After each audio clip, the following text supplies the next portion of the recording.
City news के प्रायोजक हैं water valley NH28 Sherpur Muzaffarpur. नमस्कार, मैं दाऊद। सिटी न्यूज मुजफ्फरपुर में आप सभी दर्शकों का स्वागत है। खबरों की ओर बढ़ने से पहले आइए नजर डालते हैं आज की मुख्य सुर्खियों पर। हेडलाइन के प्रायोजक हैं आवासीय उज्जवल विद्यापीठ। बच्चों के भविष्य के लिए एक कदम हमारे साथ बढ़ें। पूर्णिया में निर्दलीय जीतने के बाद जिले में पहुंचे सांसद पप्पू यादव ने कहा कि मैं कांग्रेस पार्टी को मजबूत करूंगा। बेला फेज 2 में शेड वापस लेने के विरोध में उद्यमियों ने जमकर किया हंगामा, पुलिस ने किया लाठीचार्ज। और डिप्टी मेयर ने शहर में लगे वाटर वेंडिंग मशीन का निरीक्षण किया और जिला अधिकारी को पत्र लिखकर कार्रवाई करने की मांग की। तो ये थी आज की मुख्य सुर्खियां। अब खबरें विस्तार से। पूर्णिया में निर्दलीय जीतने के बाद जिले में पहुंचे सांसद पप्पू यादव ने कहा कि बिहार में कांग्रेस पार्टी को मजबूत करूंगा। मुजफ्फरपुर में पहुंचे पूर्णिया के सांसद पप्पू यादव, सैकड़ों की संख्या में कार्यकर्ताओं ने जोरदार स्वागत किया और जमकर लगाए बिहार का सीएम कैसा हो, पप्पू यादव जैसा हो। इस दौरान में कार्यकर्ताओं ने कहा, देखो देखो कौन आया, शेर आया शेर आया। पूर्णिया से निर्दलीय सांसद बने पप्पू यादव आज मुजफ्फरपुर में पहुंचे और इस दौरान शहर के खबरा में कार्यकर्ताओं ने जबरदस्त स्वागत किया। बता दें कि सांसद बनने के बाद आज मुजफ्फरपुर में पहुंचे पप्पू यादव ने कहा कि मेरी प्राथमिकता पूर्णिया और सीमांचल का विकास है और इसके लिए मैं अपना लड़ाई और आवाज को बुलंद रखूंगा। एनडी अलायंस और एनडीए में शामिल होने और ऑफर मिलने की बात को खारिज करते हुए पप्पू यादव ने कहा, मैंने कांग्रेस पार्टी के लिए अपनी पार्टी का विलय किया था और अब कांग्रेस को मजबूत करना मेरा मकसद है और इसके लिए काम करूंगा कि आने वाले विधानसभा चुनाव में कांग्रेस पार्टी अपने बलबूते चुनाव लड़े और जीते।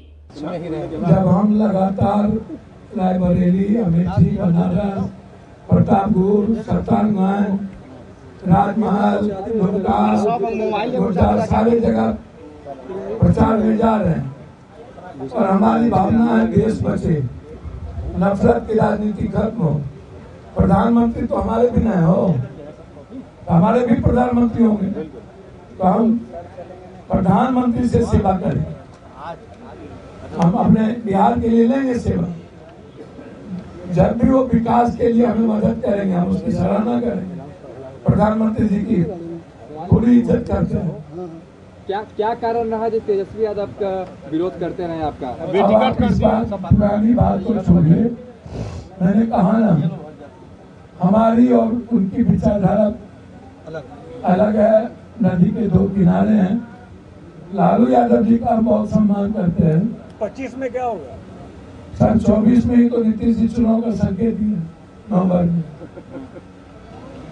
मतलब इंडिपेंडेंट रहेंगे आप या किसी कांग्रेस को मजबूत करना चाहेंगे। प्रयास मेरा होगा कि कांग्रेस को मजबूत किया जाए और कांग्रेस अकेले चुनाव मजबूती के साथ। आपके समर्थक मुख्यमंत्री के दावेदार बता रहे हैं आपको। भैया यदि कोई आदमी मुख्यमंत्री ऐसा हो, यदि वो नारा दे रहे हैं तो अपना हर आदमी अपने साथियों के और जिससे प्यार करता है उसके बारे में कहते हैं। माँ भी बोलती है पप्पू जी आप मेरा बेटा IAS होगा। आपको क्या तो लगता है? यदि हमारे साथी, हमारे नेता यदि नारा लगाते हैं तो क्या दिक्कत है, प्रॉब्लम क्या है? पप्पू जी आप बिहार में कांग्रेस के नेता है, लोग मान लें कि पप्पू यादव कांग्रेस के। अच्छा, हम अपने मन में सब कुछ बोले, अब हमको जाने दीजिए। क्या अच्छा एनडीए की तरफ से ऑफर अगर मिलता है तो क्या? दिल्ली पहुंचेंगे पप्पू यादव चुनाव में तालमेल रहेगा महागठबंधन में कांग्रेस और भैया अपने पूर्णिया को नंबर 1 करने के लिए सीमांचल कोसी की आवाज के लिए मैं कुछ भी करूँगा। बेला फेज 2 में शेड हटाने के विरोध में हंगामा कर रहे उद्यमियों पर पुलिस ने लाठीचार्ज किया। मुजफ्फरपुर बेला इंडस्ट्रियल एरिया फेज 2 के मुख्यमंत्री उद्यमी योजना के कई लाभार्थी को हटाए जाने को लेकर के नवयुवक उद्यमी ने किया विरोध। उद्योग विभाग पर लगाया है जबरन हटाए जाने का आरोप। बिना किसी नोटिस को लेकर उद्यमी को हटाए जाने को लेकर पुलिस की कार्रवाई और उद्योग विभाग ने कहा प्रोडक्शन नहीं होने और प्रोडक्शन जीरो होने को लेकर बताया गया हटाने जाने का कारण मुख्यमंत्री उद्यमी योजना के तहत चयनित उद्यमों को आवंटित शेड का एग्रीमेंट बियाडा द्वारा रद्द किए जाने के बाद शुक्रवार को बेला औद्योगिक क्षेत्र के फेज 2 रेडीमेड क्लस्टर को उद्योग विभाग के आदेश अनुसार मुशहरी अंचल अधिकारी को मजिस्ट्रेट बनाकर बेला थाना की निगरानी में मुख्यमंत्री उद्यमी योजना के लाभार्थी को बेला इंडस्ट्रियल एरिया फेज 2 के टेक्सटाइल क्लस्टर को खाली करवाया गया। खाली कराए जाने के दौरान नाराज उद्यमों ने जमकर विरोध किया और विभाग पर जबरन खाली कराए जाने का आरोप भी लगाया। वहीं इसको लेकर के विरोध कर रहे उद्यमियों का कहना है कि बियाडा की दादागिरी है, ना तो हमें नोटिस दिया गया ना ही नोटिस पीरियड दिया गया और आज पुलिस की मौजूदगी में सामानों को उठाकर इस प्रकार से जब्त कर लिया जा रहा है और हम सभी उद्यमी हैं। हमें रोजगार के लिए मुख्यमंत्री उद्यमी योजना के तहत चयनित करने के बाद शेड आवंटित किया गया था। आवंटन रद्द किए जाने के बाद हम लोगों की बातें सुनी नहीं गई और आज जबरदस्ती शेड खाली करवा लिया गया। बाहर के राज्य के लोगों को जगह दी जा रही है। समस्या आप देख ही रहे हैं कि यहाँ पे 2000 फोर्स ले आके बिहार के उद्यमियों को भगाया जा रहा है, इसलिए क्योंकि जितना भी उद्योग विभाग में पदाधिकारी बैठा है सब बाहर का है, अब आउट ऑफ स्टेट है। और वो लोग क्या किया है, बड़ी कंपनी से मोटी रकम ले लिया है लोग, मोटी रकम लेके चाह रहा है लोग बियाडा जो उद्यमियों को मिला था, बिहार के उद्यमियों को, बिहारी कोई यहाँ पे रोजगार ना करे। चाह रहा है लोग बिहारी रोड पे आए और हरियाणा, पंजाब, दिल्ली से बड़ी बड़ी कंपनी से बड़ा बड़ा डील करके और हम लोग यहाँ पे पैसा कमाए, क्योंकि बिहार का कोई पदाधिकारी है नहीं उद्यम विभाग में, इसलिए सारा खेल पैसा का है। बड़ी स्वरोजगार के नाम पर आप बेरोजगार किया जा रहा है। ये तो बेरोजगार के अलावा कर्जदार भी तो सरकार कर रही है। 2 साल से अगर किसी का आप समय ले रहे हैं, किसी को 2 साल इसमें इन्वेस्टमेंट करवा रहे हैं और उसके बाद इन्वेस्टमेंट के बाद आप बाहर निकलवा दे रहे हैं, तो आप तो कर्जदार के साथ बेरोजगार भी कर रहे हैं। बियाडा से जाके उसको कहा कि ठीक है हमको एप्लीकेशन दे दीजिए। उस दिन भी उन लोगों ने गेट बंद कर दिया था। आज बिना किसी नोटिस का, न तो किसी उद्यमी को पता है न कोई उद्यमी जान रहा है, और एकदम सुबह से आया, सबका मशीन उठा के 3-4 मशीनें उसमें से टूट गई है, जिसका वीडियो हम लोग के पास अवेलेबल है। प्रशासन 7-8 गाड़ी से आई है और सारे लोग, सीओ का कहना है कि हमको ऊपर से आदेश है। अभी ऊपर से आदेश मुख्यमंत्री कर रहा है, उद्योग मंत्री कर रहा है या सचिव कर रहा है बात, क्योंकि हम लोग की जानकारी में सचिव अभी छुट्टी पर है। यहाँ पर लोगों ने पैसे लेकर सेट को या तो किसी दूसरे को अलर्ट किया है। इन लोगों का सारे चीज में घपलाबाजी है। इन लोगों का जितना ये देखिएगा भ्रष्टाचार में लोग लिप्त है। सबसे पैसा लेना और एक उद्यमी का पैसा जब पूरा हो जाए तो दूसरे उद्यमी को लाके फिर उस तरह से ठगना, यही बियाडा के आज के डेट में कार्यशील रह गया हुआ है। मुख्यमंत्री उद्यमी योजना के तहत इन लोग को यहाँ पर स्वरोजगार दिया गया था, आज खाली कराया जा रहा है। क्या वजह है इसका? इसका वजह कोई किसी को जानकारी नहीं है। इसका वजह आपको बियाडा बता सकता है। मुख्यमंत्री योजना के तहत हम लोग को लाया गया, सी कैटेगरी सी में यहाँ पे रखा गया। किस दिन गुपचुप सदर थाना क्षेत्र के भगवानपुर चौक स्थित एक होटल के कमरे में एक व्यापारी का शव फंदे से लटका मिलने से हड़कंप मच गया। मुजफ्फरपुर में देर शाम एक होटल के बंद कमरे में पंखे से लटका हुआ एक व्यक्ति का शव मिला है। मामला आत्महत्या का सामने आ रहा है। घटना के बाद इलाके में हड़कंप मच गया और लोगों की भारी भीड़ जमा हो गई। सूचना के बाद मौके पर सदर थाने की पुलिस पहुंचकर जांच पड़ताल शुरू करते हुए एफएसएल की टीम को सूचना दिया गया। इसके बाद जिस कमरे में घटना हुई है उस कमरे को पुलिस ने सील कर दिया है। मृतक व्यापारी हाजीपुर का रहने वाला है बताया जा रहा है और उसका नाम मोहम्मद अशरफ अली बताया जा रहा है, जो अक्सर मुजफ्फरपुर व्यापार के लिए आता था और इसी होटल में रुकता था। दरअसल पूरा मामला सदर थाना क्षेत्र के भगवानपुर चौक स्थित एक आवासीय होटल का है। बताया जा रहा है कि हाजीपुर का व्यापारी मोहम्मद अशरफ अली कल शाम को भगवानपुर चौक स्थित आवासीय होटल में कमरा नंबर 303 को बुक कराया था और कल दोपहर से ही वह यहां रुका हुआ था। उसके बाद आज सुबह में होटल का स्टाफ चेकिंग में गया तो कमरा बंद पाया गया। उसके बाद होटल स्टाफ वापस लौट गया। फिर जब उस व्यापारी के कमरे का लाइट जलाने होटल स्टाफ पहुंचा तो कमरा फिर भी बंद पाया गया। उसके बाद उसने कमरे को खुलवाने का प्रयास किया। जब कमरा नहीं खुला तो उसने झटके से कमरे का दरवाजा को खोला तो देखा कि उस व्यापारी का शव पंखे से झूलता हुआ पाया। पूरे मामले पर एसडीपीओ विनीता कुमारी ने बताया कि एक सूचना मिली थी कि होटल के कमरे में एक व्यक्ति का डेड बॉडी पड़ा हुआ है। उसके बाद मामले की जांच की गई तो मामला आत्महत्या का लग रहा है और पूरे मामले की जांच की जा रही है।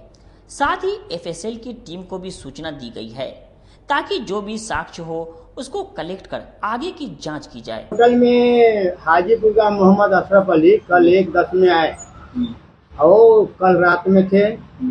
दोपहर हम करीब 10-11 बजे गए, गेट लॉक हो रही है, ये नहीं खोले तो हम बोले सोए होंगे। तब शाम में 6 बजे 6:30 बजे हम गए लाइट जलाने, हम सोचे रूम का लाइट जलाना होगा, आवाज देते हैं, आवाज दे कोनो साउंड नहीं है अंदर से। तो मैं जंगला पीटा, जंगला नहीं, तब गेट पर थोड़ा सा ऐसा मारा, गेट खोला, लाइट जलाए तो देखते हैं वैसे लटके हुए हैं, फांसी लगा कर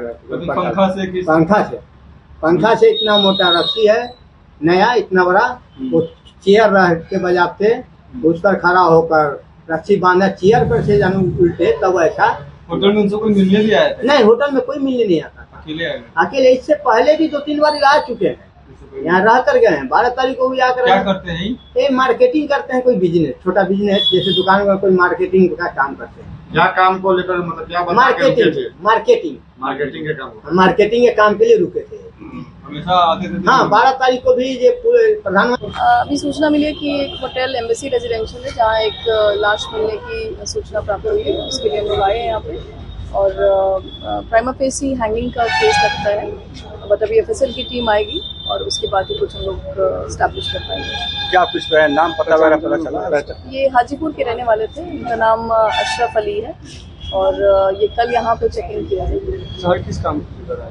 इन्होंने जैसे रजिस्टर में लिखा है मार्केटिंग पर्पस ऑफ विजिट लिखा हुआ है, बट बाकी अभी इनकी फैमिली का पता करके हम उनको सूचित करेंगे और जो आगे की प्रक्रिया है वो फॉलो होगी। उसके बाद स्टैब्लिश हो पाएगा कि मृत्यु की वजह क्या है। एफएसएल की जांच कर रहे हैं जी, एफएसएल की टीम अभी। शिक्षा विभाग के प्रधान सचिव के पाठक के दावों का पोल खोल रहे जिले का ये स्कूल अपनी बदहाली पर आंसू बहा रहा है। आईएएस के पाठक के आने के बाद जहां बिहार में शिक्षा व्यवस्था पूरी तरह से ठीक ठाक हो गई है और ये दावा बिहार सरकार के मुखिया सीएम नीतीश कुमार कर रहे हैं, लेकिन मुजफ्फरपुर जिले में शिक्षा व्यवस्था के बेहतरी के दावे की एक ऐसी पोल खोलती हुई तस्वीर हम आपको दिखाने जा रहे हैं, जहां स्कूल जाने के लिए बच्चों को खेत की आड़ी और डनेर का सहारा लेना पड़ता है।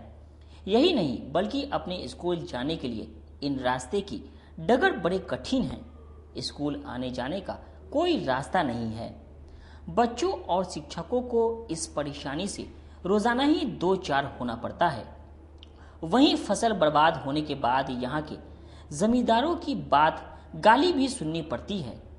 यही नहीं बल्कि कभी कभी फसल बर्बाद होने पर तो जमींदार खेत की आड़ी और डनेर पर तो कांटा भी बिछा देते हैं ताकि इन स्कूलों में बच्चे नहीं आए, और जब स्कूल ही नहीं आएंगे तो बिहार के भविष्य की बागडोर जिसके हाथ में, उस संकल्प को भला कैसे पूरा किया जा सकेगा।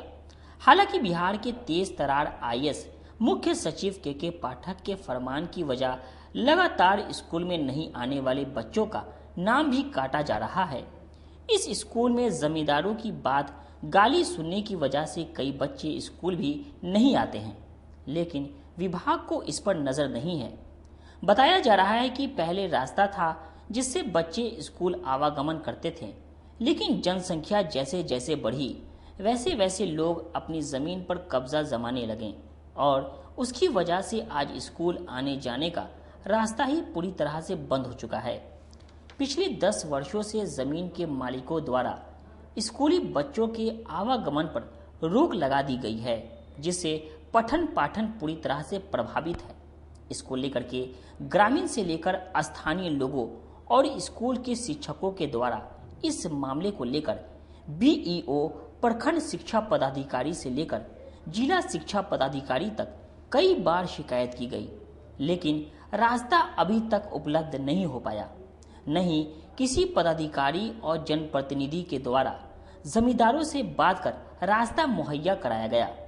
वहीं इस मामले पर शिक्षकों का कहना है कि राजकीय प्राथमिक विद्यालय वटवाड़ा जिसमें 114 बच्चे नामांकित हैं। 3 स्कूल में शिक्षक हैं। स्कूली बच्चों से लेकर शिक्षकों को भी खेत की आड़ी और डनेर का सहारा लेना पड़ता है।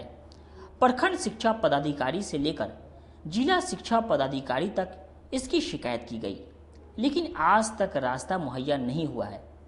निजी जमीन वाले अपना रास्ता घेर लिए हुए हैं, जिससे बच्चों को स्कूल आने का कोई रास्ता नहीं है। बिहार सरकार का तो विडंबना है ही है, झूठ मूठ के एगो शिक्षा पर वो फोकस दे रहे हैं, लेकिन कहीं बिहार में कोई शिक्षा का सही उपलब्धि नहीं है। कहने का मकसद ये भी है कि जिस समय जदयू और बीजेपी के सरकार था, उस समय मैंने भूमि सुधार मंत्री श्री राम सूरत राय जी को भी यहाँ से सारे लोग आवेदन दिए थे, लेकिन उनका सरकार टूट गया। टूट जाने के क्रम में अब तो कुछ कर नहीं पाएंगे, लेकिन उन लोगों को हम लोग बार बार अवगत कराते हैं। और यहाँ जो ये स्कूल आज से ये नहीं है, ये करीब 60-70 वर्ष पहले से स्कूल है। जब ये देश आज़ादी के पहले बाद ये स्कूल बना, इसके बाद लोगों में जनसंख्या कम था तो लोग छिटफुट था, जैसे जैसे लोग चाहता था। स्कूल का स्थिति को देखते हुए हमने बीओ साहब को भी लिखित रूप में दिए। उसके बाद में कटरा प्रखंड के सीओ को भी हमने लिखित रूप में दिए कि मेरे यहाँ आने जाने का बहुत दिक्कत है, बहुत कठिनाई से हम लोग जो है आते जाते हैं और बच्चा भी यहाँ आता जाता है। लेकिन देने के बावजूद भी इस पर कोई एक्शन नहीं हुआ। कैसे आते हैं बच्चे यहाँ? बच्चे लेकिन हम लोगों का जो अभी मूल समस्या है वो रास्ता का समस्या है। जो बरसों से हम लोग जो है बिना रास्ते के इस स्कूल में पहुँचते हैं। खास करके बरसात के दिनों में तो हम लोग बहुत कठिनाई झेल करके आते हैं।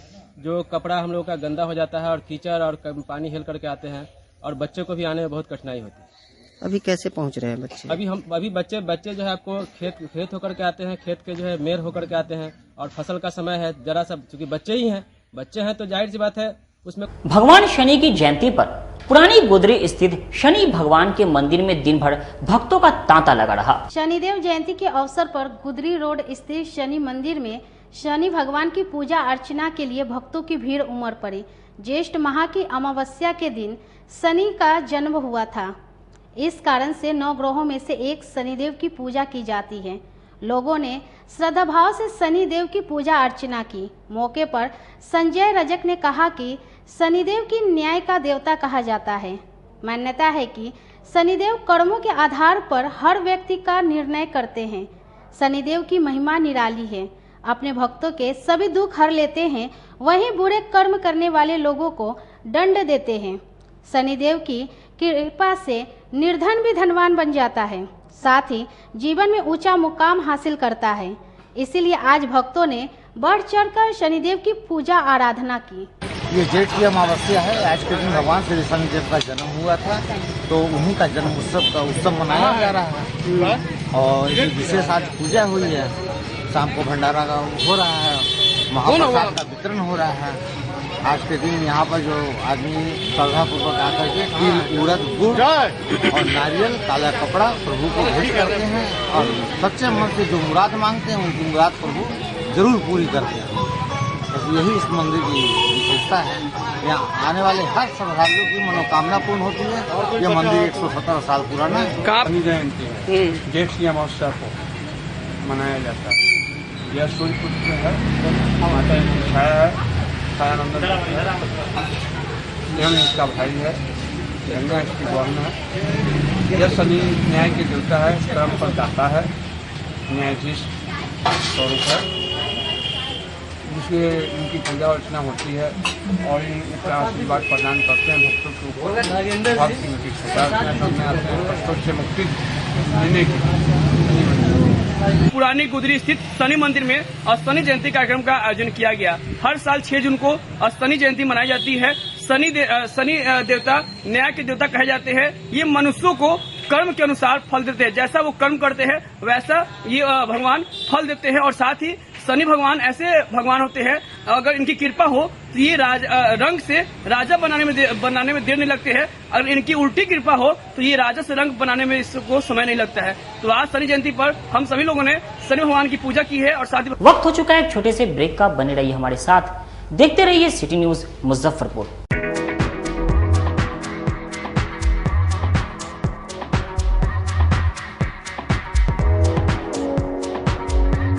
गर्मी में अपने पूरे परिवार के साथ मस्ती करना चाहते हैं तो चले आइए वाटर वैली में, जो कि कच्ची पक्की चौक से 2 किलोमीटर दूर शेखपुर NH के समीप स्थित है। शहर के लोग यहाँ मोटरसाइकिल और कार से काफी आसानी से पहुँच सकते हैं। यहाँ आप अपने परिवार के साथ फुल मस्ती कर सकते हैं। वेव पूल, रेन डांस के साथ भव्य वाटरफॉल बनाया गया है। छोटे बच्चों के लिए कई प्रकार के स्लाइड्स बनाए गए हैं, जहां बच्चे अपनी मस्ती में डूब जाएंगे। इसके अलावा खाने पीने के लिए बेहतरीन सुविधाएं उपलब्ध है, जहां पूरे परिवार के साथ व्यंजनों का लुत्फ उठा सकते हैं। तो देर मत कीजिए, गर्मी में मस्ती उठाने के लिए वाटर वैली तुरंत पहुंचे। हमारा पता है water valley NH 28, Sherpur, Muzaffarpur. हमारा कॉन्टैक्ट नंबर है 6202584955। लगातार 10 वर्षों से विभिन्न परीक्षाओं में सर्वश्रेष्ठ परिणाम। हम हैं आवासीय उज्ज्वल विद्यापीठ मुजफ्फरपुर। इस स्कूल में सर्वश्रेष्ठ कोचिंग पैटर्न से बच्चों को पढ़ाया जाता है। प्ले से 10वीं तक की पढ़ाई स्वच्छ वातावरण में कराई जाती है। यहाँ आधुनिक छात्रावास की व्यवस्था है।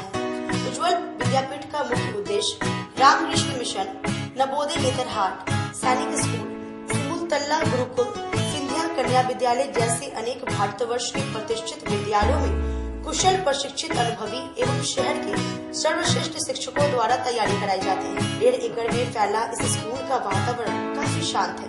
Free computer classes, science lab और स्मार्ट क्लासेस है। साथ ही इंडोर और आउटडोर गेम की भी व्यवस्था है। तो अपने बच्चों के लक्ष्य के सपनों को पूरा कराना चाहते हैं तो आज ही आवासीय उज्ज्वल विद्यापीठ में अपने बच्चों का नामांकन करवाएं। हमारा पता है पोखरिया पीठ, अतरदा, मुजफ्फरपुर और हमारा कॉन्टेक्ट नंबर है 9708351851 और हमारा दूसरा नंबर है 8797122397 या फिर आप हमें कॉन्टेक्ट कर सकते हैं 8409996658 पर। अपने सपनों की आशिया को दे एक नई पहचान माँ भवानी डेकोर प्राइवेट लिमिटेड के साथ, जो है ऑथराइज्ड डिस्ट्रीब्यूटर ऑफ कजारिया। देश की मिट्टी से बनी टाइल से देश को बनाते हैं और जहां मिलती है सभी प्रकार के Indian and imported granite, marble, sanitary एवं कोटा स्टोन का अनोखा एवं आकर्षक संग्रह। माँ भवानी डेकोर प्राइवेट लिमिटेड मतलब a complete floor solutions. New 0 mile Dadar road, Muzaffarpur. Call 9934753111। उत्तर बिहार का पहला नीलकमल एक्सक्लूसिव शोरूम खुल गया है आपके अपने शहर में। नीलकमल इंडिया की फेवरेट फर्नीचर ब्रांड है। इस कंपनी के सभी रेंज एक ही छत के नीचे आपको मिलेंगी। होम फर्नीचर, ऑफिस फर्नीचर की सभी रेंज यहाँ उपलब्ध है। कंपनी का एक्सक्लूसिव शोरूम होने के कारण 40% तक की विशेष छूट मिल रही है। इसके अलावे 0% इंटरेस्ट के साथ बैंक से फाइनेंसिंग की भी सुविधा उपलब्ध है। तो देर मत कीजिए, एक बार हमारे यहाँ अवश्य पधारे। हमारा पता है Mithanpura, Narayanpur road, opposite Vaishali management college और हमारा मोबाइल नंबर है 9334900888 और हमारा दूसरा नंबर है 7004320580। समारोह के समय और इस लगन के अवसर पे मैं मनीष कुमार UA एसोसिएट का प्रोप्राइटर, हमारा नीलकमल का फर्नीचर का शोरूम है एक्सक्लूसिव, जो मिठनपुरा चौक पे स्थित है। हमारे यहाँ कुचीना का चिमनी और जो गैस चूल्हा है उसकी एक विस्तृत रेंज है मॉड्यूलर में। भारी डिस्काउंट है हमारे यहाँ सोफा पर, डाइनिंग टेबल पे। सभी लोगों से मेरा यही निवेदन है, जो 2-3 सालों से आप लोगों का हमें प्यार मिलता आ रहा है। हमारे यहाँ फिनांस की भी एक अच्छी व्यवस्था है और इस त्योहारों के अवसर पे हम चाहेंगे कि एक बार हमारे यहाँ पधारे और हमारे ऑफर्स का लाभ ले और हर खरीदारी पे हम लोग एक सुनिश्चित उपहार भी दे रहे हैं। ब्रेक के बाद एक बार फिर से आप सभी दर्शकों का स्वागत है। आइए रुख करते हैं आगे की खबरों की ओर। शहर में लगे स्मार्ट वाटर वेंडिंग मशीन का डिप्टी मेयर ने औचक निरीक्षण किया और जिला अधिकारी को कार्रवाई करने की शिकायत की। आज मुजफ्फरपुर नगर निगम के डिप्टी मेयर डॉक्टर मोनालिसा ने वाटर वेंडिंग मशीन और ई टॉयलेट का औचक निरीक्षण किया। जनता के द्वारा निरंतर शिकायत आने पर डिप्टी मेयर डॉक्टर मोनालिसा के द्वारा आज शहर के विभिन्न इलाकों में स्मार्ट सिटी के द्वारा जगह जगह लगाए गए वाटर वेंडिंग मशीन और ई टॉयलेट का निरीक्षण किया गया एवं जिला अधिकारी को भी पत्र लिखकर कार्रवाई करने को कहा गया। ई टॉयलेट और वाटर वेंडिंग मशीन जगह जगह रखे जंग लगकर खराब हो रहा है। वाटर वेंडिंग मशीन में नल भी नहीं है। अत्यधिक गर्मी को देखते हुए और लोगों की सुविधाओं के लिए वाटर वेंडिंग मशीन को जल्द से जल्द चालू कराया जाए एवं जनता की सुविधा के लिए ई टॉयलेट को भी जल्द से जल्द शुरू करवाने का प्रयास करेंगे। साथ ही साथ रख रखाव एवं निरंतर साफ सफाई भी होनी चाहिए। मेरे पास जनता की निरंतर शिकायत आ रही थी कि स्मार्ट सिटी के द्वारा जो वाटर वेंडिंग मशीन लगाई गई है और ई टॉयलेट जो लगाए गए हैं, तो ई टॉयलेट 3-4 महीनों पहले चालू हो गया है, लेकिन मैं आई हूँ तो देख रही हूँ कि गंदगी बहुत है, साफ सफाई नहीं होती है। जनता से भी मैं यहाँ पूछी हूँ तो वो लोग भी बोल रहे हैं कि मैडम अभी तक इतने दिनों में साफ सफाई नहीं हुई है और अंदर बहुत गंदगी है। और ये वाटर वेंडिंग मशीन को तो अभी तक चालू नहीं किया गया है, क्योंकि अब गर्मी आधा जून जाने को है और गर्मी भी इतनी है, तो अभी तक इसे चालू नहीं किया गया है। नल भी देख रहे हैं कि नल भी नहीं है, तो बोला भी गया था कि प्लास्टिक के भी नल लगा दिया जाए और इसे चालू कर दिया जाए, क्योंकि गर्मी बहुत बढ़ती जा रही है, लोगों को ये सुविधा तो देनी होगी। अभी तक ये लगाया नहीं गया है, तो मैं जिलाधिकारी महोदय को एक पत्र लिखूंगी और इसे वाटर वेंडिंग मशीन और टॉयलेट को जल्द से जल्द चालू करवाने। मनियारी थाना क्षेत्र के धर्मवीर कुमार ने अपने बहनोई की गिरफ्तारी की मांग को लेकर एसएसपी को ज्ञापन सौंपा। मनियारी थाना क्षेत्र के धर्मवीर कुमार ने शुक्रवार को एसएसपी से मिलकर अपने बहनोई की गिरफ्तारी की मांग की है। पूरे मामले की जानकारी देते हुए धर्मवीर कुमार ने बताया कि उसके बहनोई ने दहेज की लालच में उसकी बहन की हत्या कर शव को कहीं गायब कर दिया है और लगातार उसके परिवार को दिग्भ्रमित किया जा रहा है। विगत कुछ दिनों से अलग अलग नंबरों से उन्हें फोन कर जानकारी दी जा रही है कि उनकी बहन की हत्या कर दी गई है। जब वो उस नंबर से दिए गए जानकारी की जगह पर पहुंच रहे हैं तो उनकी बहन का कहीं कोई पता नहीं चल रहा है, जबकि उनके बहनोई अपने सोशल मीडिया अकाउंट पर उसकी बहन की मृत्यु की खबर पोस्ट कर रहे हैं। इससे उनका पूरा परिवार विगत कई दिनों से मानसिक रूप से परेशान हो रहा है। इसलिए हम लोगों ने आज एसएसपी से मिलकर मांग की है कि हमारे बहनोई की गिरफ्तारी की जाए और हमारे बहन की अभी क्या स्थिति है उसके बारे में सही जानकारी दी जाए।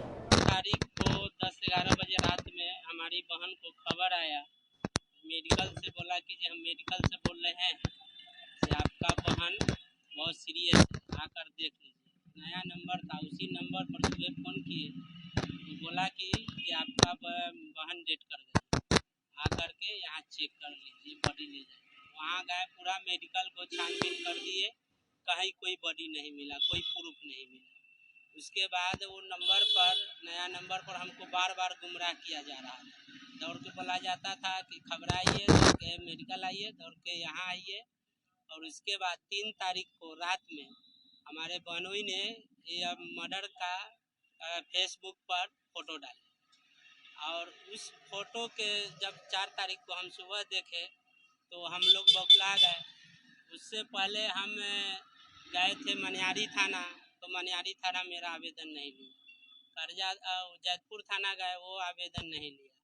उसके बाद हम आए कचहरी 4 तारीख को, और एसपी साहब को एगो आवेदन जमा किए, कोर्ट में केस किए, और एगो स्पीड पोस्ट मनियारी थाना और जैतपुर थाना को किया।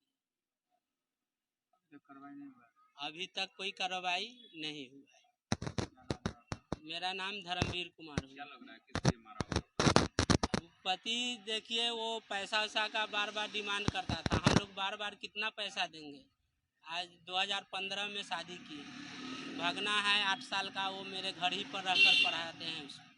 अब बार बार कितना पैसा हम उसको करेंगे, देंगे और कुछ करेंगे। और वो पियक्कड़ जुएरी है। अभी तक कोई गिरफ्तारी नहीं। क्या मांग है आप लोगों का? हम लोगों का मांग है जो मेरा काराकाट से राष्ट्रीय लोक मोर्चा के सुप्रीमो उपेंद्र कुशवाहा के हारे जाने पर जिला अध्यक्ष ने भाजपा नेताओं पर गंभीर आरोप लगाए। राष्ट्रीय लोक मोर्चा के मुजफ्फरपुर जिला प्रधान महासचिव दिलीप कुशवाहा ने कहा कि पार्टी सुप्रीमो उपेंद्र कुशवाहा काराकाट लोकसभा क्षेत्र से चुनाव लड़े थे, जो कि भाजपा के नेताओं द्वारा नजरअंदाज किया गया है। भारतीय जनता पार्टी के राष्ट्रीय अध्यक्ष जेपी नड्डा जी के निर्देशों का अवहेलना किया गया है। भाजपा नेता मनोज तिवारी बिहार दौरे पर जब आए थे तो पत्रकारों द्वारा उनसे पवन सिंह के चुनाव लड़ने पर सवाल किया गया तो उन्होंने स्पष्ट तौर पर कहा कि मैं पवन सिंह के बारे में कुछ नहीं बोलूंगा। मीडिया में ऐसा बयान देना काफी प्रभाव पड़ा। इसका काराकाट लोकसभा क्षेत्र में देखने को मिला। साथ ही वहीं दिलीप कुशवाहा ने कहा कि भारतीय जनता पार्टी के द्वारा केंद्रीय एक टीम गठित कर एनडीए की जो 6 सीट पर मगध में हार हुई है, इसकी अस्थायी रूप से जांच की जाए। किन क्रम से ये 6 सीट एनडीए को गंवाना पड़ा है। देखिए, जिस तरह से राष्ट्रीय लोक मोर्चा के राष्ट्रीय अध्यक्ष पूर्व केंद्रीय मंत्री आदरणीय उपेंद्र कुशवाहा जी काराकाट से चुनाव लड़ रहे थे और उनके यानी कि एक साजिश के शिकार हुए हैं और एक तरह से जो है सो वहां से पवन सिंह जो खड़ा हुए, तो उसका कहीं ना कहीं फैक्टर ये है, स्पष्ट यानी कि दिख रहा है। जो आप फिल्म इंडस्ट्री के यानी कि मनोज तिवारी और ये विनय बिहारी, जो इनको भाजपा के राष्ट्रीय अध्यक्ष आदरणीय जेपी नड्डा जी के भी आदेशों का अवहेलना किया गया है। तो एक तरह से कहीं ना कहीं ये देखा जा रहा है, जो कहीं ना कहीं भारतीय जनता पार्टी के जो भी यानी कि वर्कर हो या नेता हो, उनके द्वारा यहाँ जो है सो चूक हुई है। तो इस पे हम मांग करते हैं जो आदरणीय देश के यशस्वी प्रधानमंत्री जी से, गृह मंत्री आदरणीय अमित शाह जी से, आदरणीय जेपी नड्डा जी से मैं मांग करता हूं जो वहां एक केंद्रीय टीम का गठन हो और काराकाट लोकसभा क्षेत्र अंतर्गत जो ये चुनावी जो रंजिश हुई है और उसके ठीक अगल बगल की उसके जिला जो जैसे सासाराम हो गया, बक्सर हो गया, आरा हो गया, तो इन सभी मगध के जो सीटों पर जो ये एनडीए की हार हुई है, तो इस पे एक समीक्षा बैठक करने की जरूरत है और जांच कमेटी बना करके, और यह उद्देश्य क्या है, ये जैसे कि यहाँ एनडीए की जो हार हुई है इसका कारण क्या है, इसकी स्पष्ट यानी कि होनी चाहिए। और आगामी 2025 लोक विधानसभा जो चुनाव है उस पे हम लोग किस तरह से पूरे मजबूती। बरियारपुर निवासी 13 वर्षीय तेजस कुमार के लापता होने पर परिवार के लोगों ने जिले के तमाम अधिकारियों के पास गुहार लगाई। मुजफ्फरपुर जिले के बरियारपुर निवासी 13 वर्षीय तेजस कुमार कल से लापता हैं। परिवार के लोग अनहोनी की आशंका से डरे सहमे हैं। इसको लेकर तेजस के पिता नरेश कुमार श्रीवास्तव ने शुक्रवार को सभी अधिकारियों के पास गुहार लगाई है। जानकारी देते हुए नरेश कुमार श्रीवास्तव ने बताया कि कल शाम 4 बजे से उनका पुत्र तेजस कुमार घर से लापता है। इसकी जानकारी उन्होंने स्थानीय थाने को दी, मगर जब वहां से कोई कार्रवाई नहीं हुई तब उन्होंने मजबूरी में मुजफ्फरपुर जिला अधिकारी, एसएसपी मुजफ्फरपुर और तिरहुत रेंज आईजी को इसकी लिखित रूप से शिकायत की है। उन्होंने बताया कि उन्हें शक है जमीनी विवाद को लेकर उनके गांव के संजय सिंह ने ही उनके पुत्र को लापता कर दिया है।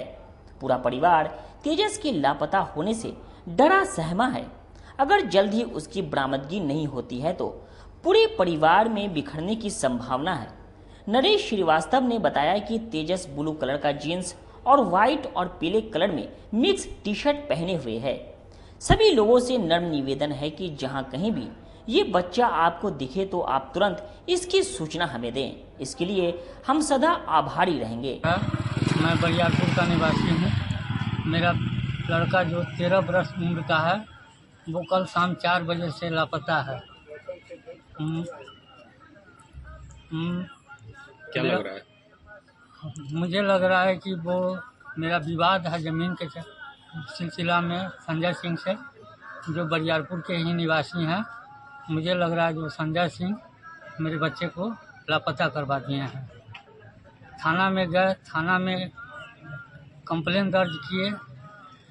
वो बोले सुबह आइएगा, सुबह में गए, एप्लीकेशन दिए, दोनों एप्लीकेशन रख लिए, रिसीविंग नहीं दिए। उसके बाद हम चले आए यहाँ डीएम ऑफिस में, कमिश्नर ऑफिस में, एसपी ऑफिस में, आईजी ऑफिस में, सब जगह हम कंप्लेन किए हैं, रिसीविंग दे दिए। क्या नाम है लड़के का? लड़का का नाम है तेजस कुमार। कितना उम्र है? 13 वर्ष। कैसा कपड़ा उपड़ा पहने हुए? जीन्स है ब्लू कलर का और काला और पीला में जर्सी पहने हुआ टी शर्ट। खबरों का सिलसिला यहीं होता है समाप्त। अब मुझे और मेरी पूरी न्यूज टीम को दीजिए इजाजत। कल फिर मिलेंगे आपसे शहर की तमाम खबरों के साथ। नमस्कार।